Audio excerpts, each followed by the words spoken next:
আজকে আমরা না বুঝে না শুনে বিভিন্ন ধরনের গোনার কাজ কিন্তু আমরা করি, বিভিন্ন ধরনের পাপ কাজ আমরা করি, বিভিন্ন ধরনের অশ্লীল কাজ আমরা করি। আমার ভাইগণ বন্ধুগণ আমার, আপনি কি জানেন এই পাপ কাজগুলো করলে আমাদের কি কি ক্ষতি হয়?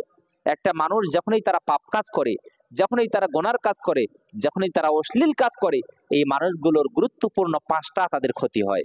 আপনি যদি পাপ কাজ যদি করেন, গুরুত্বপূর্ণ পাঁচটা নিয়ামত থেকে আপনি বঞ্চিত হয়ে যাবেন। নাউযুবিল্লাহ, নাউযুবিল্লাহ, নাউযুবিল্লাহ। অথচ আজকে আমরা না বুঝে শয়তানের ওয়াসওয়াসায় পড়ে, মানুষের ঢোকায় পড়ে বিভিন্ন খারাপ কাজ আমরা করি, অনেক মানুষের হক নষ্ট করি, অনেক মানুষকে গালিগালাজ করি, অনেক মানুষকে ধোঁকা দেই, অনেক মানুষের সাথে প্রতারণা করি, অনেক মানুষকে আমরা ওজনে কম দেই, আল্লাহ তাআলার নাফরমানি করি, তার হুকুমগুলো অমান্য করি, বিশ্ব নবী সাল্লাল্লাহু আলাইহি সাল্লামের আদর্শকে আমরা কোনো তাওয়াক্কা করি না। এই কাজগুলো করার কারণে আমাদের কিন্তু পাপ হয়, গোনাহ হয়। আর যারা এই পাপ কাজ যারা করে, যারা এই গোনার কাজ যারা করবে, তাদের এই গুরুত্বপূর্ণ তাদের পাঁচটা ক্ষতি হবে, পাঁচটা বিপদে তারা পড়বে, পাঁচটা নিয়ামত থেকে এই মানুষগুলো কিন্তু বঞ্চিত হয়ে যাবে। চিৎকার করে বলেন না নাউযুবিল্লাহ। আমার ভাইগণ বন্ধুগণ আমার, যারা এই পাপ কাজ করে, যারা এই গোনার কাজ যারা করে, তাদের এই গুরুত্বপূর্ণ পাঁচটা ক্ষতি হবে। এই ক্ষতিগুলোর থেকে তারা বাঁচতে পারবে না। গুনাহগার বান্দা তারা কখনো এই পাঁচ প্রকার ক্ষতি থেকে তারা কিন্তু বাঁচতে পারে না। এই গুনাহ হলো, গুনাহ কাকে বলে? আল্লাহ ও তার রাসূলের হুকুম নির্দেশগুলোকে অমান্য করা এবং তাদের ইচ্ছার বিরুদ্ধে কাজ করা। আজকে আমরা কিন্তু সমাজে অহরহ কিন্তু অসংখ্য অগণিত কিন্তু গুনাহ করি, আল্লাহ তাআলার হুকুমগুলোকে অমান্য করি। বিশ্ব নবী সাল্লাল্লাহু আলাইহি ওয়াসাল্লাম যা আমাদেরকে করতে বলেছেন তা কিন্তু আমরা করতে চাই না। এগুলো কই কিন্তু পাপ বলে, গুনাহ বলে। এই পাপ কাজগুলো যারা করবে, যারা এই গুনার কাজগুলো করবে, আমার আল্লাহ তাআলা ওই মানুষটাকে পাঁচটা বড় বড় বিপদের মধ্যে তারে ফেলবেন। প্রথম নম্বরে হলো, যে মানুষটা গুনার কাজ করবে, যে মানুষটা পাপের কাজ করবে, ওই মানুষটার প্রথম নাম্বার ক্ষতি হবে, ওই মানুষটাকে আল্লাহ তাআলা রিজিক থেকে বঞ্চিত করবেন, তার নিয়ামত থেকে বঞ্চিত করবেন। কারণ রিজিক দেওয়ার মালিক হলো আল্লাহ। আমার আল্লাহ তাআলা যখন এই কোনো বান্দা গুনার কাজ করে, পাপ কাজ করে, এই পাপ কাজ করার কারণে আল্লাহ তাআলা ওই বান্দার জন্য নিয়ামত থেকে তারে বঞ্চিত করে দেন। নাউযু বিল্লাহ। এই রিজিক হলো আল্লাহ তাআলা দেওয়া একটা বড় একটা নিয়ামত। পাপ কাজ করার কারণে ওই মানুষটা আল্লাহ তাআলা দেওয়া নিয়ামত থেকে কিন্তু বঞ্চিত হয়ে যায়। কেমন করে বঞ্চিত হয়ে যায়? আমার আল্লাহ তাআলা সেটা পবিত্র কোরআনুল কারীমের মধ্যে বললেন, লা ইন শাকারতুম লা আযীদান্নাকুম ওয়া লা ইন কাফারতুম ইন্না আযাবি লাশাদীদ। আমার আল্লাহ তাআলা বললেন, লা ইন শাকারতুম লা আযীদান্নাকুম, যারাই আমার কৃতজ্ঞতা প্রকাশ করে, যারাই আমার শুকরিয়া আদায় করে, যাদেরকে আমি আল্লাহ নিয়ামত দিয়েছি, তারাই মনে করে এই নিয়ামত গুলো আমার আল্লাহ তাআলা দিয়েছেন, এই জন্য তারা বেশি বেশি করে আল্লাহর শুকরিয়া আদায় করে, বেশি বেশি করে আল্লাহর গোলামি করে, বেশি বেশি করে তারা আল্লাহ তাআলার কাছে চায়, বেশি বেশি করে তারা আল্লাহ তাআলার প্রতি কৃতজ্ঞ হয়, তার কোনো হুকুম অমান্য করে না। আমার আল্লাহ ডাক দিয়ে বললেন, আমি আল্লাহ এর কারণে তাদের নিয়ামত গুলো অনেক গুণ বাড়িয়ে দেই। সুবহানাল্লাহ। আর আমার আল্লাহ বললেন, ওয়ালা ইন কাফারতুম ইন্না আযাবি লাশাদীদ। আর যারাই আমার অকৃতজ্ঞ বান্দা, যারাই আমার শুকরিয়া আদায় করে না, যারা আমার কাছে নত হয় না, যারা আমি আল্লাহর কাছে যায় না, এর কারণে ওই মানুষগুলোকে আমি আল্লাহ কঠিন থেকে কঠিনতর শাস্তির মধ্যে আমি আল্লাহ তাদেরকে গ্রেফতার করে দেব। নাউযু বিল্লাহ। এই আয়াত দ্বারা আমরা বুঝলাম, যারা আল্লাহ তাআলার শুকরিয়া আদায় করে, আল্লাহ তাআলার নিয়ামত পাওয়ার পরে যারাই মনে করে এই নিয়ামত গুলো আমাদের আল্লাহ দিয়েছে, এরপরে ওই মানুষটা আল্লাহর গোলামি শুরু করে দেয়, আমার আল্লাহ বললেন এর কারণে আমি আল্লাহ ওই মানুষটাকে যত নিয়ামত দিয়েছে আরো অনেক গুণ নিয়ামত আমি তার জন্য বাড়িয়ে দেই। সুবহানাল্লাহ।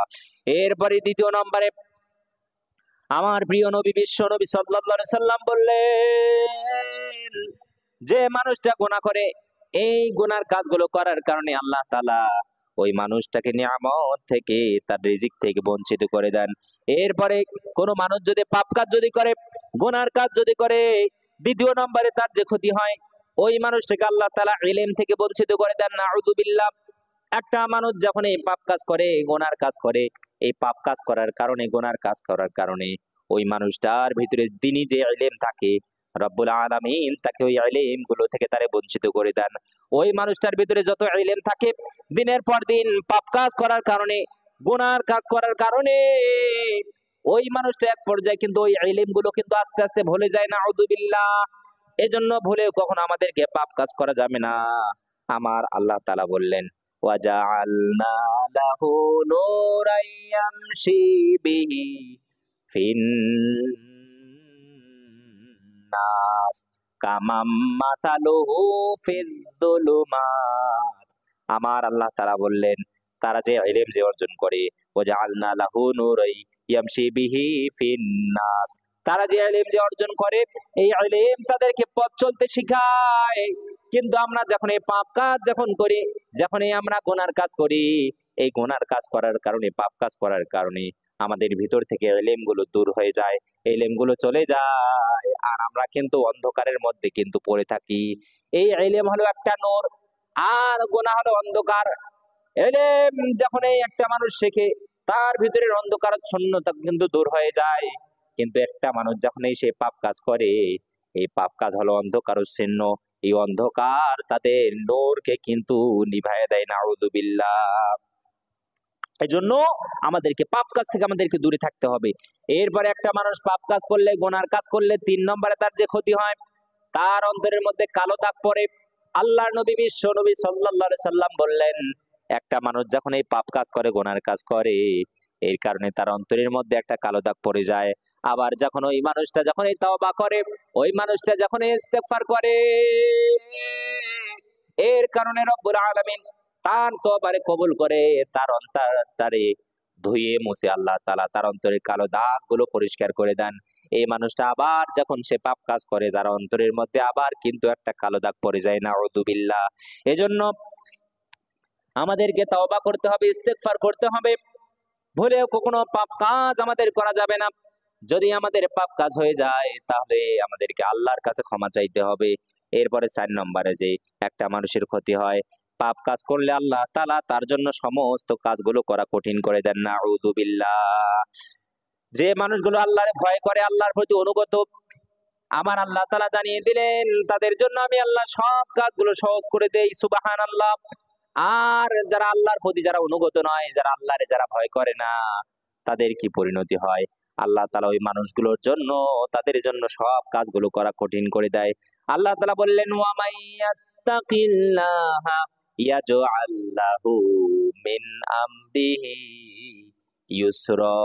একটা মানুষ যখনই সে আল্লাহরে ভয় করে, আল্লাহকে ভয় করে, আল্লাহর প্রতি যখনই সে অনুগত হয়, আমি আল্লাহ তার জন্য সব কাজগুলো সহজ করে দেই।